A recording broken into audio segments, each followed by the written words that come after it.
ባለሀብቶች በመቀሌ ኢንዱስትሪ ፓርክ የሚገኘውን ማሽኖቻቸው ከሀገር ለማስወጣት ጥያቄ ማቅረባቸውን ኮርፖሬሽኑ አስታውቋል። በዝርዝር የምናየው ጉዳይ ይሆናል። ኢትዮጵያና ኬንያ የንግድ ስምምነት ወደ ተግባር ማስገባት ዝግጅት እየተደረገ መሆኑም ገልጸዋል። ይህንም የዛሬ ቀን አጀንዳችን ነው። ሰላም እንደምን ውላችኋል? ክብራትና ክብራን የኢትፎክስ ቤተሰቦች የዕለቱን ዜና ይዤላችሁ ቀርብ ያለው። ለቻናላችን አዲስ ከሆናችሁ ቪዲዮችን ላይክ፣ ቻናላችን ሰብስክራይብ በማድረግ አብራችሁን ሁኑ።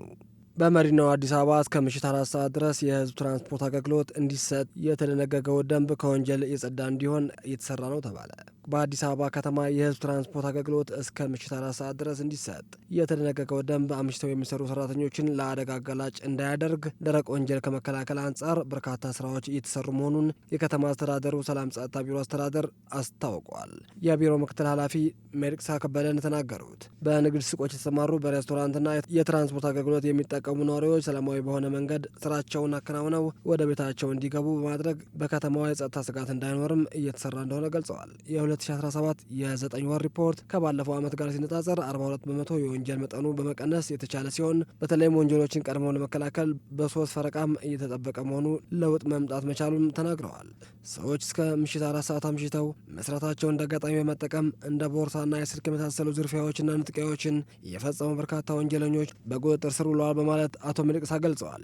የህዝቡ የስራ ባህል ጠንካራ ቢሆንም የወጣው ደንብ ተግባራዊ ከሆነ በኋላ የበለጠ የስራ ተነሳሽነት እየፈጠረ ነው ሲሉም ተናግረው የአዲስ አበባ ከተማ አስተዳደር ካቢኔ በደንብ ቁጥር 185 ህዝባር 2017 በተደነገገው ደንብ መሰረትም ማንኛውም የህዝብ ትራንስፖርት አገልግሎት ሰጪ እስከ ምሽት 4 ሰዓት ድረስም የትራንስፖርት አገልግሎት መስጠት እንደሚጠበቅበትም አስቀምጧል። በዚህ መመሪያ መሰረትም ከስምሪት መስመር ውጭ የአገልግሎት መስጠት አቋርጦ መጫንና ከወጣው ታሪፍ ውጭ ተሳፋሪ ማስከፈል እንደማይቻል የተገለጸ ሲሆን ከመመሪያ ውጭ በህገወጥ መንገድ የሚንቀሳቀስ የህዝብ ትራንስፖርት አገልግሎት ሰጪ ባለንብረቶችና አሽከርካሪዎች ላይ በደንቡ በተቀመጠው ቅጣት እርከን መነሻ 5,000 ብር ቅጣት ይጣልባቸዋል መባሉም ይታወሳል።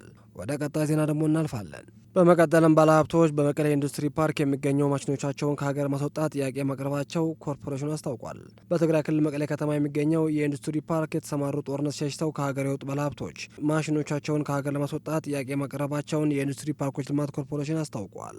የኮርፖሬሽኑ ኦፕሬሽን ማናጅመንት ምክትል ዋና ስራ አስፈጻሚ አቶ ካሚል ኢብራሂም እንደተናገሩት በጦርነቱ ወቅት ከሀገር ሸሽተው የሄዱ ባለሀብቶች ለረጅም ጊዜያት በኢንተርኔት በአካል በመገናኘት ኩባንያቸውን ተመልሰው ወደ ልማት እንዲገቡ ጥረት ቢደረግም ፍላጎት አለማሳየት ታቸው ተገልጿል። በአጠቃላይም አገራዊ ምርት የተመዘገቡ ማሽኖች ወደ ሌላ ሀገር ከሚወስዱ በሀገር ውስጥ ወደ ሌላ አካባቢ በማዘዋወር ለማሰራት ጥያቄ አቅርበን እየጠበቅን ነው ሲሉ የኮርፖሬሽኑ ኦፕሬሽን ማናጅመንት ምክትል ስራ አስፈጻሚ አቶ ካሚል ኢብራሂም ተናግረዋል። ወይዘሮ ሶስና ጌታሁን የተባሉ የቋሚ ኮሚቴው አባል በበኩላቸው መቀሌ የነበሩ ኢንቨስተሮች እዚያ መቆየት ካልፈለጉ ወደ ሌሎች አካባቢ ለማዘዋወር የቀረበውን ጥያቄ ተችተዋል።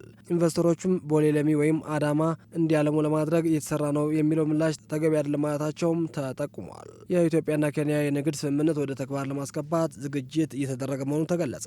ኢትዮጵያና ኬንያ ባለፈው ወር የተፈራረሙት የንግድ ስምምነት ወደ ተግባር ለማስገባት ዝግጅትም እየተደረገ መሆኑ የንግድና ቀጠናዊ ትስስር ሚኒስቴር ገልጿል።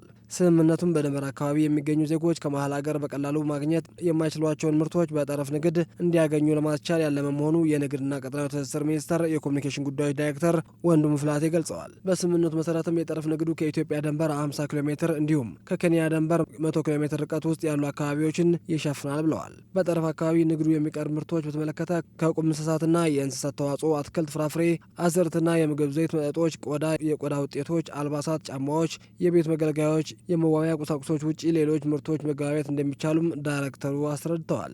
ስምምነቱም የምርት አቅርቦት እንዲሳለጥ፣ ህገወጥ ንግድ፣ ኮንትሮባንድ ለመከላከል፣ ሰላምና ደህንነት ለማረጋገጥ እንዲሁም የህዝብ ለህዝብ ግንኙነት ለማጠናከር ከፍተኛ ሚናም ይኖረዋል ብለዋል። አቶ ወንድሙ የንግድ ስምምነቱ ወደ ተግባር ለማስገባት የጠረፍ ንግድን አሰራር መመሪያን ከማዘጋጀት ጀምሮ የንግድ ፍቃድ መስጠት የመሳሰሉ ቅድመ ዝግጅቶች ስራዎች እየተከናወኑ መሆናቸው ነው የተናገሩት። የኢትዮጵያ የውጭ ንግድ እንዲሳለጥ ምርቶችም ከህግ አግባብ ውጪ ከሀገር እንዳይወጡ የጠረፍ አካባቢ ማህበረሰብ የበኩላቸውን ድርሻ እንዲወጡም ጥሪ አቅርበዋል። ክብራትና ክብራን የኢትፎክስ ቤተሰቦች የዕለቱ ዜና በዚህ ቋጨን። ቀጣይም በሌላ ፕሮግራም እስክንገናኝ ቸር ቆዩ።